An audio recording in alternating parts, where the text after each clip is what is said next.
नमस्कार मंडळी, श्री स्वामी समर्थ. स्वागत आहे तुमचं माझ्या यूट्यूब चॅनलमध्ये. आजचा दिवस तुम्हाला खूप छान सुख समाधानाचा आणि आनंदाचा जाऊ देत ही स्वामींच्या चरणी प्रार्थना करते आणि आज या नवीन व्हिडिओला सुरुवात करते. तर बघा माझ्या ताई दादांनो, उद्या 14 जून वार शनिवार आणि या दिवशी आलेली आहे संकष्टी चतुर्थी. तर संकष्टी चतुर्थी ही भगवान श्री गणेशांना समर्पित आहे. गणपती बाप्पा हे आपले सर्वांचेच लाडके देवता म्हणून ओळखले जाते. संकटापासून मुक्ती मिळावी ती या व्रताने भगवान श्री गणेश हे सर्व विघ्न आणि संकट दूर करतात. भक्तांना सुख समृद्धी आणि शांती प्रदान करतात. आई आपल्या मुलांच्या दीर्घायुष्यासाठी आणि त्यांच्या जीवनातील संकटांपासून संरक्षण होण्यासाठी हे व्रत करत असते. संकष्टी चतुर्थीचे विशेष संतानाच्या दीर्घायुष्यासाठी आणि त्यांच्या जीवनातील संकटापासून संरक्षणासाठी हे व्रत जे आहे तर ते केलं जातं.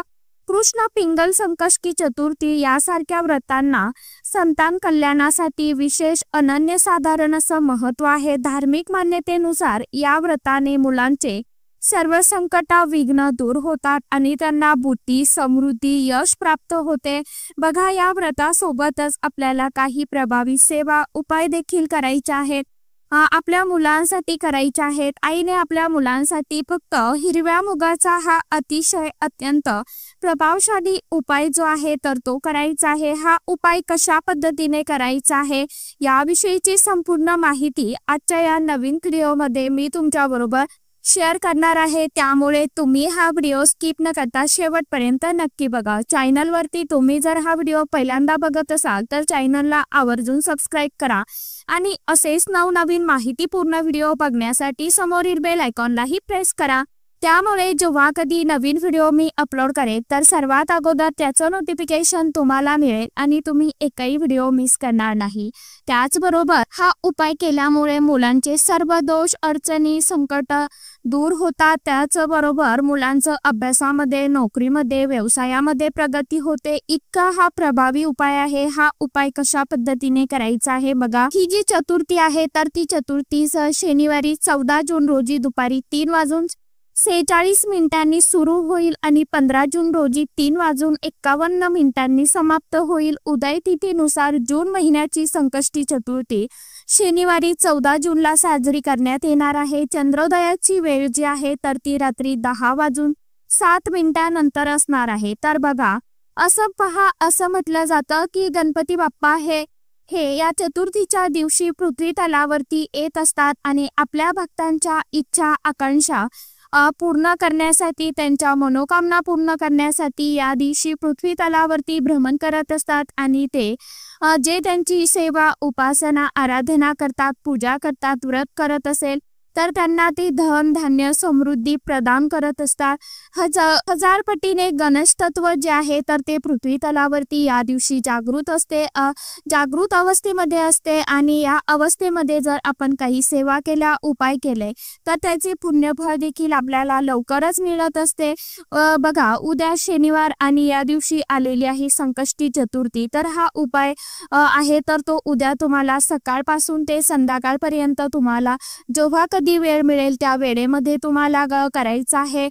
पहा, हिरवे मूग जे आहे तर ते बुधग्रहाशी संबंधित आहे आणि बुधवार हा गणपती बाप्पांचा वार आहे. त्यामुळे आपला मुलांचा बुधग्रह जो आहे तर तो स्ट्रॉंग होणं खूप महत्वाचं आहे आणि बुधग्रह हा गणपती बाप्पांशी संबंधित मानला जातो. त्यामुळे आपल्या मुलांच्या जीवनामध्ये मुलांची बुद्धीत वाढ होण्यासाठी, मुलांची प्रगती होण्यासाठी, मुलांचं संकट विघ्न दोष दूर होण्यासाठी गणपती बाप्पा हे खूप महत्वाची देवता मानले जातात आणि मुलांच्या कल्याणासाठी चतुर्थी हा जो जे व्रत आहे तर हे देखील प्रत्येक आई ही आपल्या मुलांसाठी करत असते. आपल्या मुलांची भरभरून प्रगती व्हावी, प्रत्येक क्षेत्रामध्ये मुलांना यश मिळावं, प्रत्येक आईची इच्छा असते, वडिलांची इच्छा असते. तर बघा, जर तुमची मुलं ही सारखी हट्टीपणा करत असेल, चिडचिडपणा करत असेल, ऐकत नसतील, त्यांना कुणाची नजर बाधा लागलेली असेल किंवा काही दोष अडचणी त्यांच्या जीवनामध्ये येत असतील आणि त्यांची प्रगती होण्यापासून ती थांबली गेलेली असेल, लहान मुलं असतील तर ते खूप चिडचिडपणा करतात, मोठी मुलं असतील तर त्यांचं अभ्यासामध्ये नोकरीमध्ये प्रगती होत नसेल, त्यांनी खूप सारी मोठी डिग्री धारण केलेली आहे परंतु त्यांना म्हणावी तशी नोकरी प्राप्त होत नसेल, तर अशा मुलांसाठी देखील तुम्ही हा जो उपाय आहे तर तो करू शकता।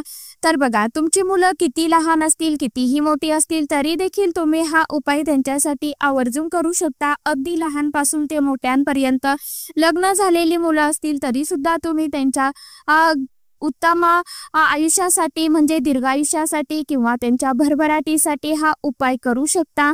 तुम्हाला काय करायचं आहे तर उद्या सकाळी लवकर उठायचं आहे, स्नान करायचं आहे, स्वच्छ कपडे परिधान करायचे आहे आणि त्यानंतर तुम्हाला देवघरातील देवी देवतांची नित्य पूजा सेवा करून घ्यायची आहे। गणपती बाप्पांची खास विशेष पूजा तुम्हाला या दिवशी करायची आहे। म्हणजेच काय तर या दिवशी गणपती बाप्पांच्या मूर्तीवरती तुम्हाला पंचामृताने किंवा स्वच्छ पाण्याने किंवा कच्च्या दुधाने अभिषेक करून घ्यायचा आहे। त्यांना आवडणाऱ्या म्हणजे ज्या प्रिय वस्तू आहेत तर त्या पूजेमध्ये तुम्हाला अर्पण करायचे आहे, जसं की लाल जास्वंदाचं फूल असेल, गुळ खोबऱ्याचा नैवेद्य असेल किंवा मोतीचूरचा लाडू असेल किंवा मोदक असतील, दुर्वा असतील तर त्या तुम्हाला गणपती बाप्पांना अर्पण करायचे आहे। धूप दीप अगरबत्ती लावून वातावरण अगदी मंगलमय प्रसन्नमय करायचं आहे आणि त्यानंतर तुम्ही दिवसभरामध्ये हा उपाय करू शकता। दिवसभरामध्ये म्हणजे तुम्ही जर उपाय करणार असाल त्यावेळी तुम्हाला देवघरातील दिवा धूप अगरबत्ती लावून घ्यायचीच आहे, आसन टाकून आसनावरती बसायचं आहे। त्यानंतर हा उपाय तुम्हाला सुरुवात करायची आहे करायला। तर तुम्हाला यासाठी लागणार आहे 108 हिरवे मुगाचे अखंड दाणे। आता डाळ घेऊ का तर डाळ घ्यायची नाही, आपल्याला हिरवे अखंड मूग जे आहेत तर ते मूग घ्यायचे आहे। हिरवे मुगाचे दाणे एका वाटीमध्ये घ्यायचे आहे। एक हिरवा कपडा तुम्हाला लागणार आहे, तो तुम्हाला गणपती बाप्पांच्या समोर ठेवायचा आहे आणि त्यावर तुम्हाला काय करायचं आहे तर एक मुगाचा दाणा तुम्हाला तुमच्या उजव्या हातामध्ये घ्यायचा आहे। ओम गणपतये नमः या मंत्राचा जप करायचा आहे आणि तो हिरवा मूग परत तुम्हाला त्या हिरव्या कपड्यावरती ठेवायचा आहे।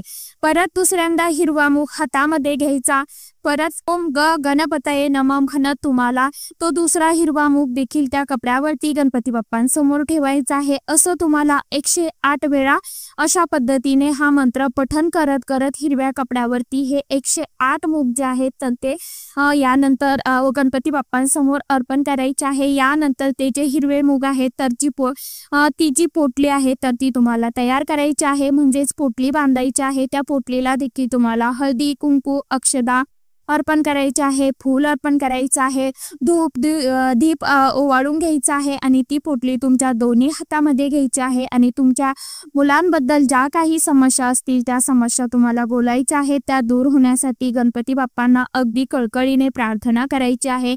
तुम्हाला हातात घेऊन त्यानंतर तिथे बसूनच 3 वेळा गणपती अथर्व शीर्षमचं पठण करायचं आहे। यानंतर जर तुमची मुलं मोठी असतील तर तुम्ही मुलांकडून ही सेवा करून घेऊ शकता। जर मुलांना शक्य नसेल तर मग आई वडिलांनी सुद्धा केली तरी सुद्धा चालेल। बघा, तुमची जी मुलं आहेत त्या मुलांसाठी जर एक मुलगा असेल तर एक मुलांसाठी 108 हिरवे मूग घ्यायचे आहे। 2 मुलं असतील तर तुम्हाला 2 ठिकाणी वेगवेगळे हिरवे मूग जे आहे तर 2 ठिकाणी घ्यायचे आहेत, म्हणजे 2 वेळा तुम्हाला सेवा करायची आहे, हा उपाय करायचा आहे, म्हणजे प्रत्येकासाठी एकदा करायचा आहे। तर असं तुम्हाला सांगितल्या पद्धतीने सेम तसंच करायचं, फक्त वेगवेगळा करायचा आहे। आता तुम्हाला काय करायचं आहे तर ही जी पोटली आहे तर ती गणपती बाप्पांसमोरून ती तुम्हाला उचलायची आहे। एक खोबऱ्याचा तुकडा किंवा मग खोबऱ्याची वाटी घ्यायची आहे, त्यावरती तुम्हाला गुळाचा खडा ठेवायचा आहे, दुर्वा घ्यायचा आहे, जास्वंदीचं फूल घ्यायचं आहे आणि हे सर्व घेऊन तुम्हाला तुमच्या जवळपास जिथे कुठे गणपती बाप्पांचं मंदिर असेल, छोटं असेल मोठं असेल, तिथे तुम्हाला जायचं आहे। तो तिथे गेल्यावरती तुम्हाला जास्वंदीचं फूल त्याचबरोबर दुर्वा ह्या गणपती बाप्पांना अर्पण करायचे आहे। त्यानंतर हे जे हिरवे मूग आणि गुळ खोबऱ्याचा नैवेद्य आहे तोच सुद्धा तुम्हाला तिथे अर्पण करायचा आहे आणि आपल्या मुलांच्या जीवनातील संकट अडचणी दूर होण्यासाठी, विघ्न दूर होण्यासाठी, त्याचबरोबर त्यांची भरभरून अशी प्रगती होण्यासाठी, त्यांच्या इच्छा ज्या आहेत त्या पूर्ण होण्यासाठी तुम्हाला गणपती बाप्पांना प्रार्थना करायची आहे। तर अशा पद्धतीने हा हिरव्या मुगाचा उपाय तुम्हाला उद्याच्या दिवशी नक्की आवर्जून करून बघा। नक्कीच तुम्हाला सेवेचा उपायांचा लाभ जो आहे तर तो नक्कीच मिळेल। तर सांगितल्याप्रमाणे करून बघा। ज्यांना शक्य आहे त्यांनी सकाळी करा, ज्यांना नाही शक्य झालं त्यांनी संध्याकाळपर्यंत केला तरी देखील चालणार आहे। तर सांगितल्याप्रमाणे आवर्जून उपाय करून बघा। कमेंट बॉक्समध्ये ओम गणपतये नमः आवर्जून लिहा। तर चला आजच्या व्हिडिओमध्ये इतकीच माहिती होती, कशी वाटली नक्की सांगा। व्हिडिओ आवडला तर चॅनलला आवर्जून लाईक शेअर सबस्क्राईब जरूर करा। परत भेटूया अशाच एखाद्या छानशा माहितीसोबत, छानशा उपायासोबत, नवीन व्हिडिओ सोबत। तोपर्यंत सर्व माझ्या यूट्यूब परिवाराला ओम साईराम।